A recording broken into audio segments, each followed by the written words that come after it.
به نام خدا. تو این جلسه میخوایم راجع به شیرپوینت 2007 صحبت کنیم. با ما همراه باشید. اول اینجا بحث ما اینه که پیش نیازهای ابتدایی ویندوز رو براش فراهم کن. فرض کنید که من الان میخوام یک سرور شیرپوینتی داشته باشم. یه سروری رو ویندوز 2003 R2 نصب میکنم. بعد از اینکه ویندوز 2003 R2 نصب کردم اون رو به روز رسانی میکنم تا سرویس پک 2 برسه. بعد از اینکه سرویس پک 2 رسید سعی میکنم که با پیش نیازهای ابتدایی نصب شیرپوینت شروع بکنم و امکانات دیگه ای رو از قبیل این که فرض بفرمایید که IIS, ASP.NET, .NET Framework 2, .NET Framework 3 و چیزهای دیگه ای که لازم هست شما قبل از نصب ویندوز اونها رو داشته باشید. اونها رو نصب میکنم و ما اگه بخوایم نصب ادوانس انجام بدیم یه جور هست، اگه بخوایم نصب عادی انجام بدیم یه جور هست. اگه نصب عادی انجام بدیم مشکلات خاص خودش رو داره، یعنی دیگه ما نمیتونیم به اون فارممون سروری رو اضافه بکنیم یا سروری رو مختص کاری قرار بدیم برای اینکه پرفورمنس کارمون بالا بره و دیگه نمیتونیم پرفورمنس کار رو کنترل کنیم. دیگه مجبوریم یه سرور داشته باشیم و هر اتفاقی که افتاده کمبود مشکلاتی به وجود اومد دیگه نمیتونیم نقش ها و رول ها رو بین سرورهامون پخش بکنیم و مشکلاتمون رو کم بکنیم و یک مدیریت و هندلینگ داشته باشیم روی کار. اما اگه نصب ادوانس رو ادامه بدیم ما میتونیم هر سرورمون رو برای یک کار اختصاص بدیم. حالا همینجوری که تو شکل میبینید من لاگین میکنم توی دیگه اون بساط VMware ESX رو بستم و حالا دیگه به وسیله ریموت دسکتاپ ما وصل میشیم به اون سرور خاصم. من بهتون نشون میدم که توی کنترل پنل، توی add remove programs، توی add remove windows component چه چیزایی رو که لازم بوده ما برای ویندوز نصب بکنیم باید برای شما تدارک بدیم.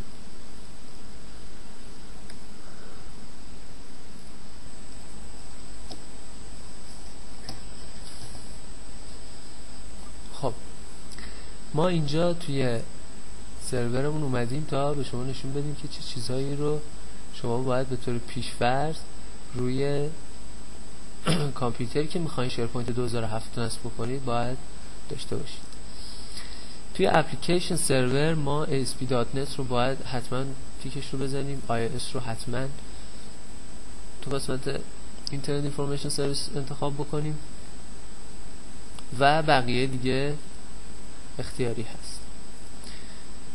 و مورد بعدی ASP.NET هست، مورد بعدی .NET Framework 2 هست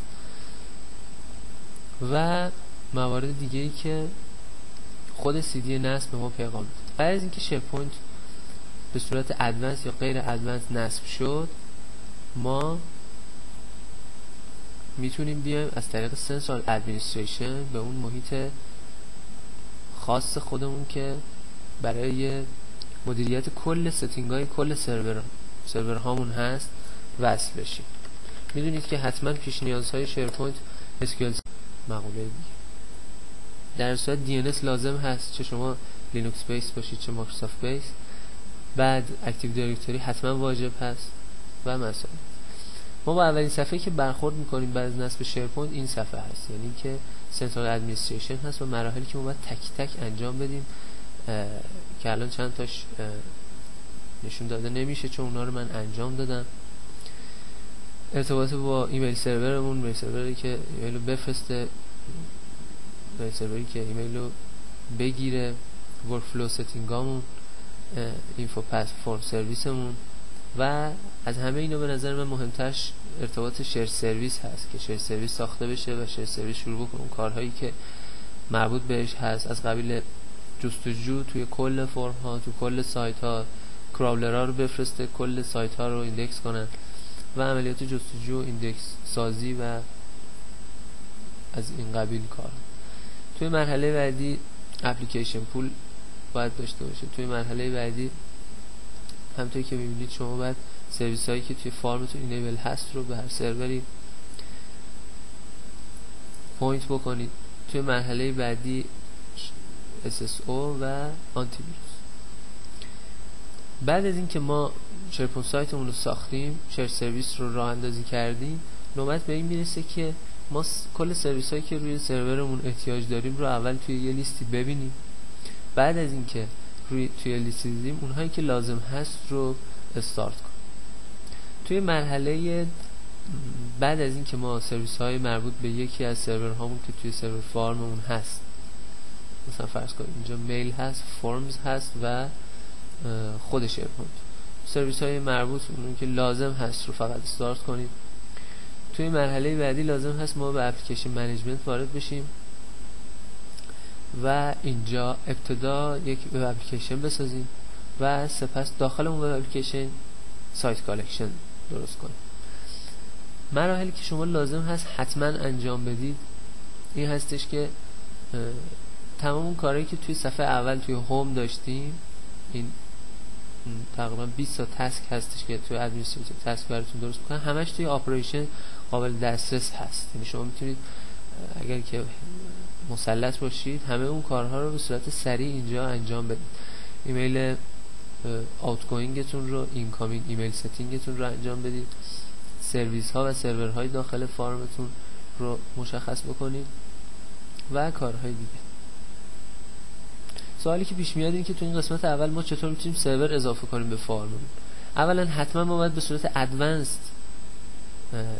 عملیات نصب شیرپوینت انجام بدیم. یعنی بعد از پیش نیازاش مثل دات نت فریمورک 2، IIS و ASP و دات نت فریمورک 3 و صفحه‌ای که شیرپوینت برای نصب به ما میده، تو اون قسمت حتما حواسمون باشه که الان همینطور که توی این فیلم مشاهده میکنید شما میبینید که میشه از طریق نصب ادوانس پیش رفت و اگه نصب بیسیک رو بزنیم بعدا نمیتونیم سروری اضافه بکنیم.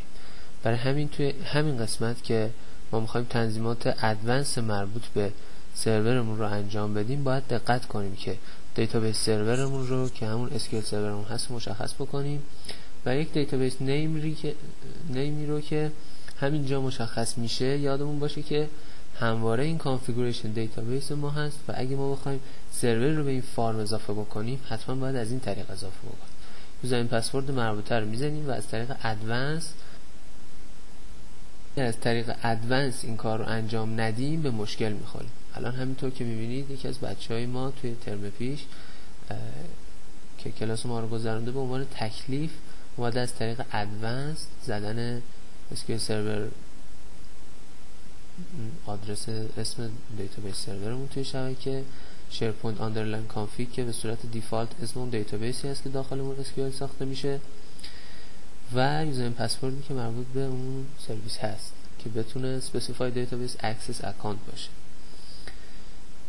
و این رو هم باید ارتباطش رو برقرار کنیم و همواره برای اینکه ما توی فارممون سرورهایی رو اضافه بکنیم مثل فرم سرور که برای کار خاصی اضافه میشه، مثل MS Project سرور که با شیرپوینت کار میکنه، مثل گروپ سرور و بقیه این مسائلی که میتونیم همه رو ارتباط بدیم با شیرپوینت از این طریق هست، از طریق این صفحه که الان مشاهده میکنیم. ما از طریق این صفحه تمام تنظیمات رو انجام میدیم و این نصب ادوانس هست و ما توی نصب پیشرفته هست که امکاناتی رو در اختیار داریم که اون امکانات تو نصب ساده هیچ وقت در دسترس ما نیست. بنابراین من این رو میبندم و برمیگردم به ادامه بحث. بعد از اینکه ما کل آپریشنامون رو انجام دادیم، سرویسامون رو فعال کردیم، ارتباط با آنتی ویروس ها، فایل تایپ های مختلفی که میخوایم فعال باشه، کل اون ادمنستریتورایی که لازمه که کل این سرور فارم ما رو در اختیار داشته باشن و بقیه این مسائلی که باید اینجا کانفیگ بشه. بعد از این مراحل اولین مرحله اینه که ما یک وب اپلیکیشن درست میکنیم و داخل اون یه سایت با نیازهای خودمون بسنجیم و راه اندازی کنیم. توی مرحله بعدی ما میایم سرچ سرویس رو فعال میکنیم و همینطور جلو میریم با شما دوستان تا کل مباحثی که مربوط به شیرپوینت 2007 هست رو بپوشونیم. فقط الان میخواستم یه اشاره اجمالی به این مسائل بکنم. اگر آشنا باشید میتونید دقیقاً بفهمید که ما راجع به چه مباحثی میخوایم صحبت بکنیم، برید اون فیلم مربوط به خودتون رو ببینید. اگر آشنا نباشید یک آشنایی اجمالی به کل تنظیمات و قابلیت هایی که ما توی شیرپوینت 2007 داریم و چطور اونا رو بتونیم فعال بکنیم و متوجه اون مسائل باشیم. توی این جلسه با اینجور مسائل آشنا شدیم به صورت خیلی اجمالی. امیدوارم که بتونیم باهاتون همراه باشیم تا بتونیم مبحث شیرپوینت 2007 رو تکمیل بکنیم و اگر اشکالاتی توی فیلم ها یا توی وبلاگ ما میبینید حتما ما بگید که ما تصحیح کنیم. از لطف شما و اینکه وقت گذاشتید فیلم ها رو دیدید متشکرم.